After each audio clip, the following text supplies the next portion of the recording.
Right, let's jump right into things. It's another episode, another week. Okay, number one, good-looking people hand out the most compliments. I don't know where I got that from because I don't know if that's true actually. Like I know a lot of good people that are pretty good-looking people that are quite up themselves and think they're sort of the shit. Put Vaseline in my lip, so it might be shiny. But yeah, I think I might take that back. I don't know if good-looking people hand out the most compliments, but I know that the most secure people hand out the most compliments.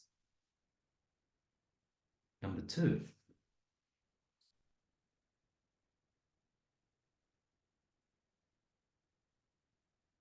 so I'm trying to figure out what I meant. I was trying to share a metaphor of how and what it's like to be me. Imagine going through life and dealing with the struggles you went through on your own without. Oh wow, most likely it would be much harder if you did my job.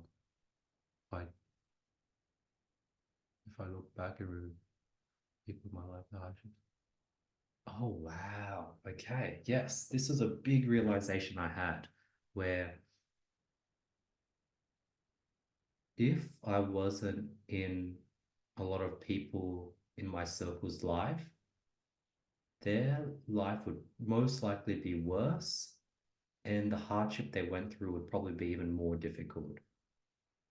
But if I remove them from my life, there's a good chance with most people, I can think of maybe one or two that will make a difference, but with most people, my life is just going to be the exact same. Like they will make no impact to the outcome of where I'm at now.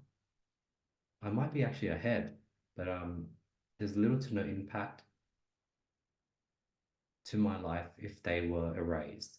And I think that's sort of what life is like as a leader. As a leader, you're supposed to be there for other people and make sure their lives are good. And the leader doesn't get rewarded that much. Now, playing devil's advocate, I do believe that there are things and benefits that I cannot see. I believe in the butterfly effect. So I may see how this person who doesn't add that much value to my life, if I remove them, that my life would be the same. But I think a butterfly effect would happen for the better or worse. But this is sort of what I'm starting to accept and what it takes to be a leader. To be a leader, you have to be able to. Let me bring the microphone closer. Let's see. Give me a sec.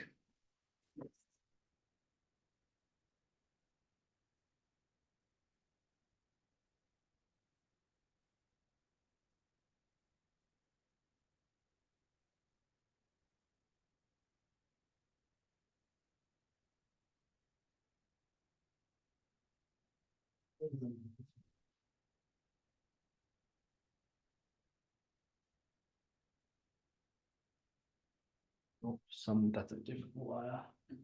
Where's the microphone wire? Yep, found it.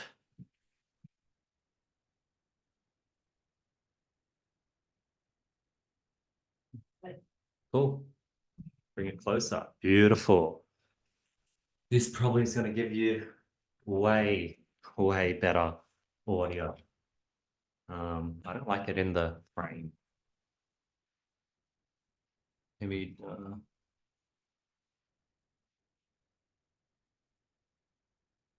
oh, whatever. We'll keep in the frame.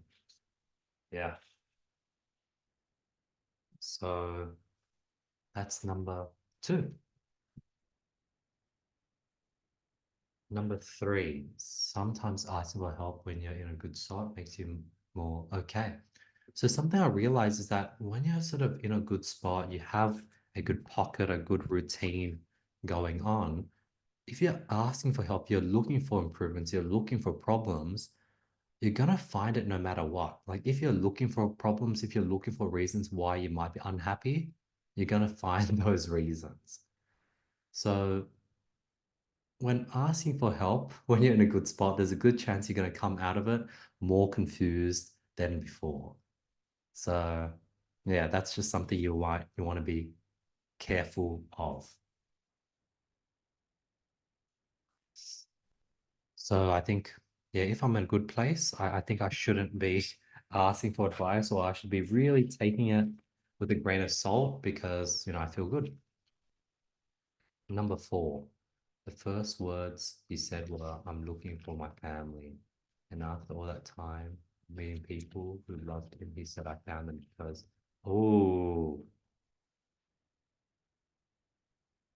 in The Walking Dead, Rick Grimes talks about Rick Grimes, the main character, the first word he said were, I'm looking for my family.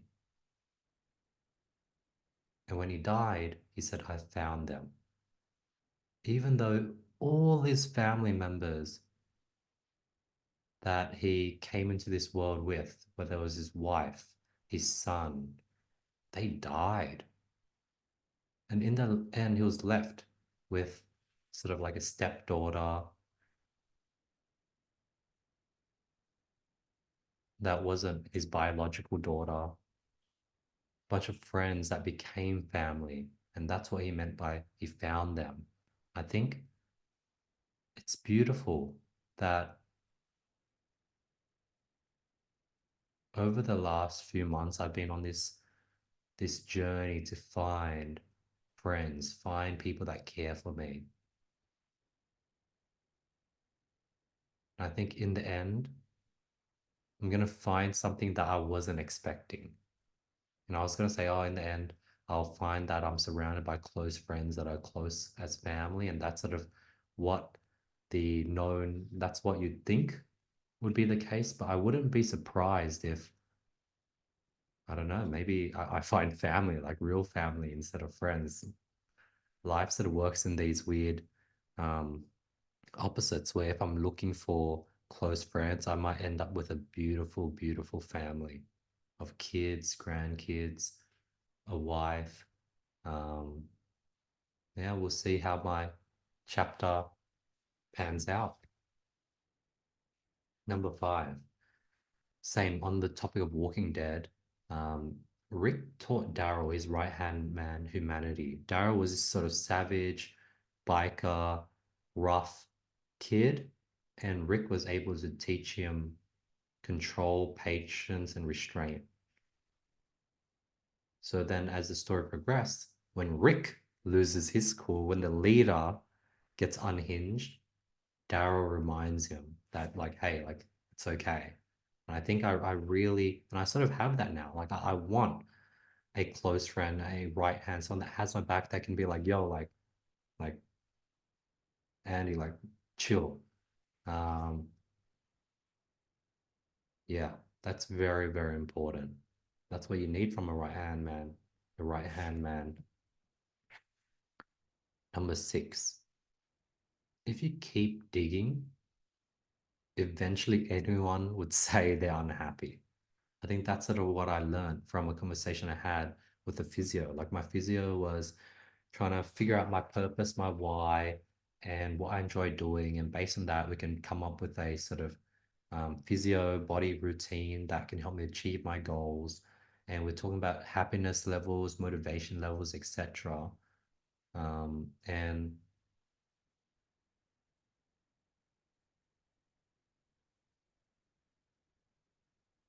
if you keep digging, I went from like being pretty happy and content to like, okay, maybe I'm not happy. Like for example, right now, like today it's been a good start, but it's just I'm slowly trudging through the day. It's chipping away at the task. I got a big list of things for me to do, and it's intimidating. I'm not motivated to smash through. I'm just chugging along. I'm grateful. I'm lucky that I'm able to do this.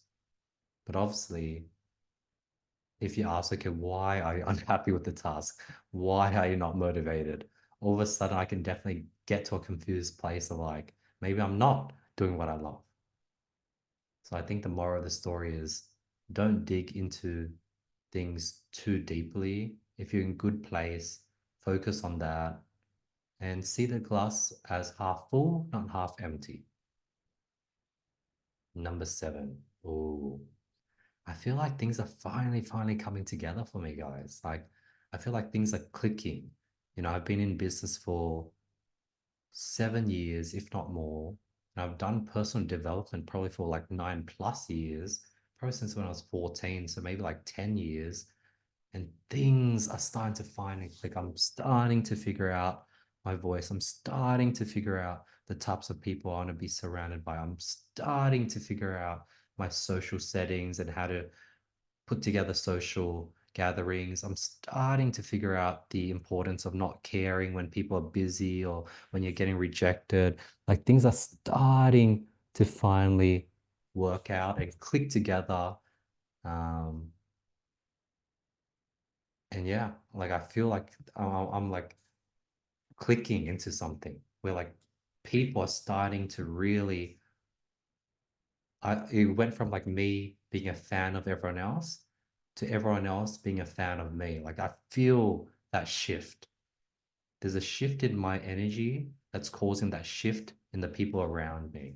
I don't know if it's because I'm naturally getting more busy, if I'm doing cooler things, if I'm surrounding myself with more interesting people, if I'm becoming less available because I'm spreading myself between more other interesting people, if I'm giving less and less time to people that weren't that much of a value add and they feel that distance and as a result they now want to come back into my life. I don't know what it is, but things are starting to click.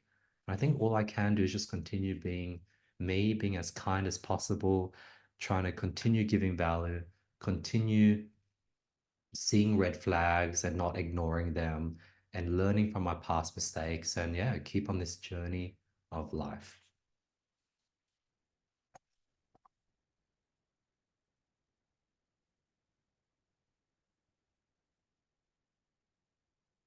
Number eight. One of my friends I've gotten really close with over the last year and a half, Ed, he's 32 and he's like really popular. He has like tons of friends in all different circles. He's really freaking popular. And I was like, wow, like that is like I was not, I don't know if envious was the right word, but I was like, wow, like that is cool. Like I wish I was that popular. Obviously, taking a step back, I'm quite, I have a quite a solid network, but I didn't remember that, I'm 25. Like, imagine how popular I would be when I'm 32. Imagine 32-year-old Andy. Like, imagine where I'd be at then. Like, I'd be international by then. There's a good chance I'll be like hanging out with a lot of cool people, cool celebrities, actors, musicians. Like 7 years is so much. Like my network has changed so much in the last year, last 2 years, 3 years, and it keeps exponentially getting better and better. And I keep hanging out with more and more cooler people. Number nine, I had a chat with my friend Orshi, and we're talking about how organizers, like not only me as an organizer, but other organizers are commonly let down. And I thought it was me. I was like, man, like I thought maybe there was something wrong with me. I was constantly getting rejected, or people were always busy. People couldn't make it. People flaked last minute. People, yeah, just there was always things. Like if I invite 10 people, six would show up, five would show up. And I felt really alone in that. But when talking to Orshi, she was like, yeah, like I go through the exact same thing. I go through the feelings of feeling like, man, I had the bestest friends ever to like, no one likes me, no one wants to spend time with me. And I was like, man, I did not, really felt alone in this issue. And it's really cool to see that other people had gone through the exact same thing. And this is what it's like to be an organizer. So what I then wrote, it's like, practice self-love versus asking. Like if I already love myself and that like I go to this dinner tonight and no one shows up and it's just me on my own, that's fine. Like I gotta kick it with myself. If one person shows up, I gotta kick it with them and have enough self-love where I know that like, hey, no matter what, if it's the one boring person that I sort of least wanted to say yes came, like I love myself enough where I can have fun in whatever scenario and practice self-love versus asking and making sure other people feel satisfied. Like one thing I can do is if I'm hanging out with someone that is quite boring, I might overcompensate and try to fill in the silence and try to make them feel seen and make them feel good. And as a result, I just get drained. So what I've been practicing is just practicing self-love, being silent, not forcing a conversation, and just sort of really being careful with my energy and not give too much to someone that isn't able to throw the ball back in my court and reciprocate. Number 10, being ahead means being able to help and understand others, while others are unable to understand what you're going through, unable to give advice and words. Yep. So what I'm learning is that since I'm ahead, I'm able to listen to people and give them the advice that they need, be able to predict when they're down, be able to predict what version of me they need, whether they need someone to listen, whether they just need someone to call, whether they just need someone to send them a motivational reel. I'm able to do that because I'm ahead and I'm able to understand where they're at. On the contrary, they're unable to do that for me. They're unable to understand what I'm going through. Like a lot of my friends, plus 3, 4 years, the version of them in 3, 4 years can help the version of Andy in 2024. They're unable to go sort of give the advice and words I need. And this is something I've had to come into terms to and understand. Yeah. And I think it sounds brute because my friends would then be like, all right, so like I'm already 7 years older than you. And if you're saying you're 3 years ahead of me, then you're 10 years ahead of me, technically. Which is like, oh, damn, yeah, that does sound bad. But let me reword it. How come I've been able, how come it feels like I've been able to consistently be there when you needed it and say the things that you needed to hear and be able to really understand and empathize with what you're going through. Now, I don't know if that's 100%, 80%, 50%, but when I sort of need help, you're barely able to come in when needed. You're barely able to feel 20, like if not 15% of the whole that I need feeling. So that's, I don't know, that's still a brutal way. I probably need to word it better, but in conclusion, I'm understanding and coming to terms with the fact that when you're ahead, you're going to be spending a lot of time helping others and spending a lot of time helping yourself. Number 11, if someone is like other people's stuff, but not liking your content, despite always watching, good chance that, okay. On Instagram, there's like people who they like other people's content, they watch other people's content, they engage with other people's content, but they don't like my stuff. They don't comment on my stuff. They don't heart my stories, but they're consistently watching every single piece of content I put out. There's a good chance that these type of people are the jealous, competitive type, and they're jealous and competitive with me. And it also means that I'm doing well, I'm on the right track. Because if everyone was engaging with me, everyone was liking all my stuff, that means everyone doesn't mind giving me a boost. Everyone doesn't mind showing me some love because I'm not that competitive. But because I'm competitive and I am a competitor, they're not gonna give me that boost. They're not gonna like my content, but they're still gonna be watching. Just like how if you go to Olympic sports, competitors, they're watching each other, but they're not giving each other tips or boosting each other's up or helping each other out, but they're watching. So that's what's happening.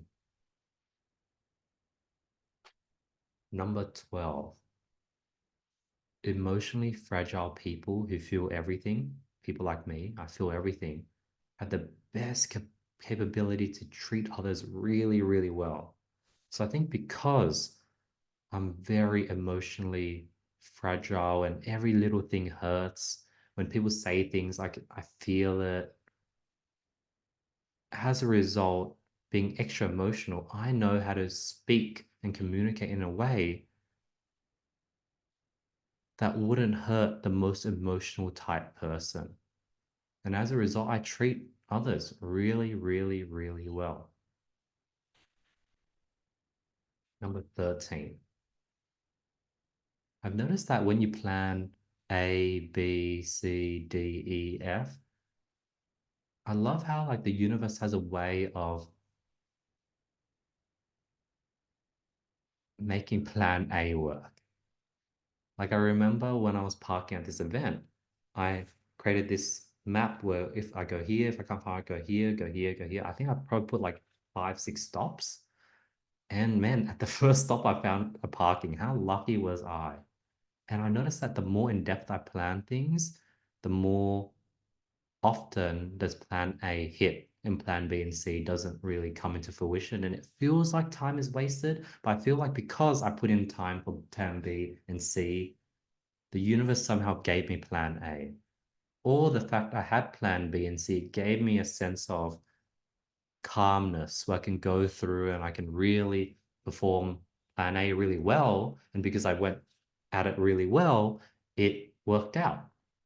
But on the contrary, I remember day two of this event, I had to go to like I think maybe I went up to, all the way up to the the fourth, like plan four out of eight. Like I went to the fourth stop for parking, so I didn't get that lucky the second time around. But I'm glad I planned in depth, and I think that one I had up to probably 10 options. If couldn't find parking at the eighth option, there was two other paid options I could have found paid parking at. So I'm a really big fan. I feel like the universe and God and Jesus really rewards people that over plan, over prepare, and it definitely not going to waste. Number 14.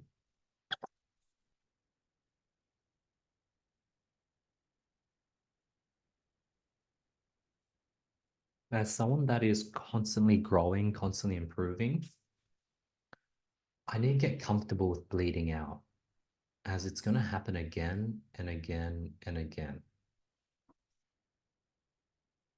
I initially thought that, okay, same thing with my friend who's gone through a tough time.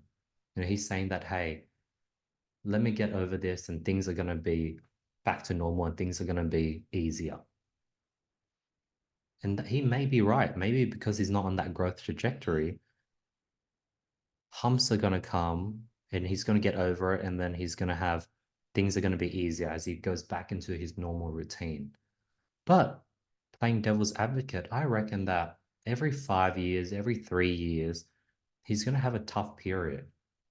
So rather than stressing about this tough period now, just enjoy now. Because let's say out of 100 years, you're going to have 30 years.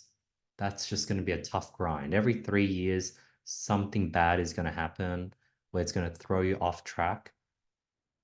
And the remaining 2 years will be sort of you in flow, in routine, in a sort of a more higher energy state. But if you treat life that way, you lose 1/3 of your life. What if you just enjoy that 1/3 that's tough? Like right now I'm bleeding, I'm running out of money. Why stress about it? Why not enjoy? And there's a good chance like I'm not gonna run out of money. And if I don't, then all that fret went to nothing. And if I did, would I have rather ran out of money, stressing my balls out for a whole year, or ran out of money, having a very happy, content life? If I'm gonna run out of money, I might as well do it in fashion. So I think that's what I'm starting to understand, and also understand that's going to happen again and again and again. If I keep up this growth trajectory, keep reinvesting into my business, keep growing, I'm gonna hit more and more times of like, man, I think I might be going broke. So I might as well just like learn to embrace it, enjoy it, as it's going to happen again and again and get used to it. Number 15.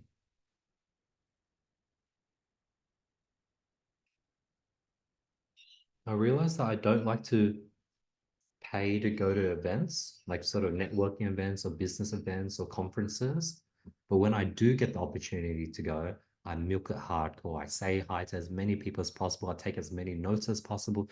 I try to leave with as many new contacts as possible. I try to take as many lessons and learnings as possible.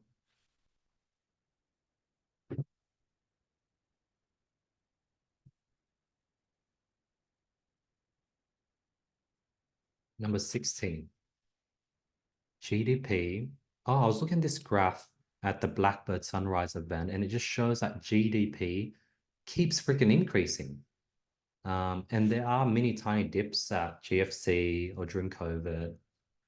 But overall, the output of our world just keeps increasing every single year, meaning that I just need to hang on, try to stay alive, keep holding onto my business.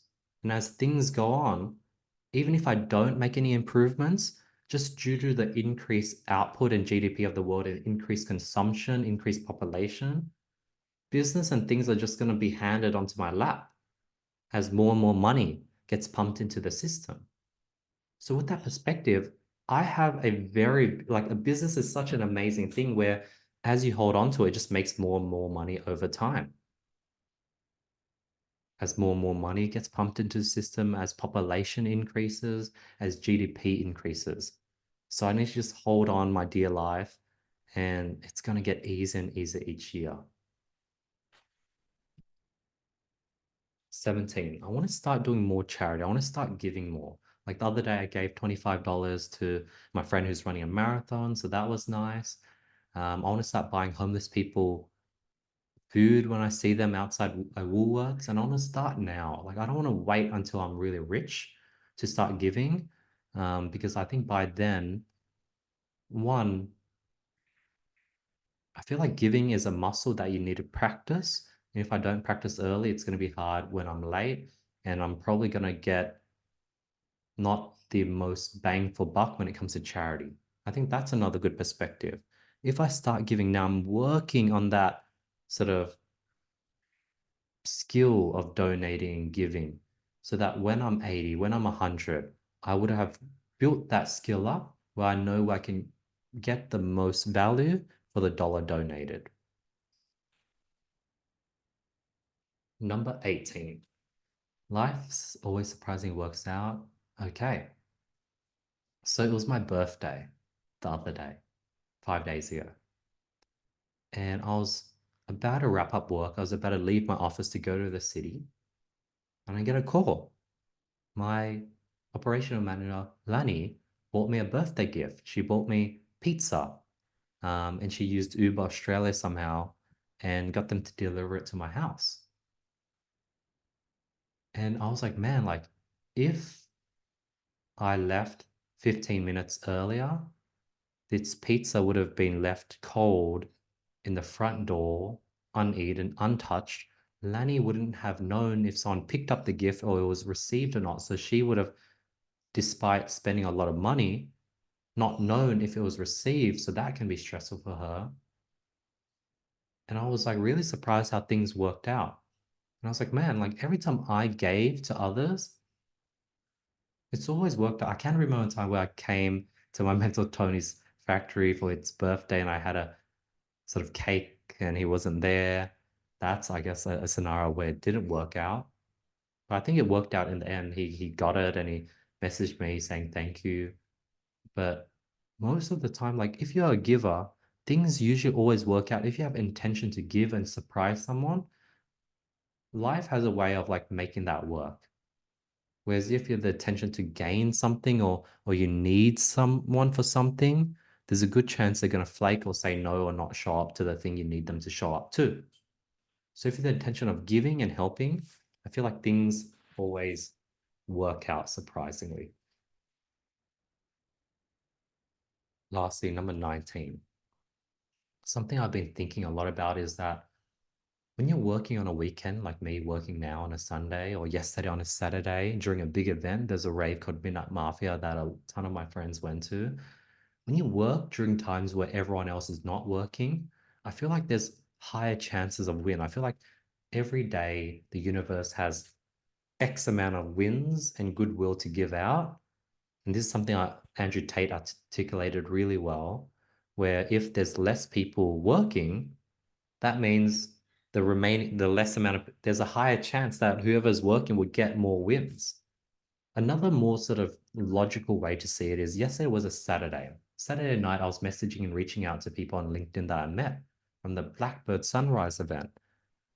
And because it's a Saturday night, these people aren't getting that many messages. So my message was able to slip into the inbox, they were able to see it, and they were able to respond to me. Not only that, is that they saw that I was working on a Saturday night. So that when I go ahead and invite them to my podcast, there's probably an increased chance of them saying yes. Whereas if I was a normal human and I reached out to them on a 10 a.m. on a Monday, Tuesday, Wednesday, that scenario that may or may not play out would have not occurred or has a lower chance of occurring. The chances of them accepting my podcast would be less. So that's a logical explanation on how working when other people are not working give you increased returns on your output.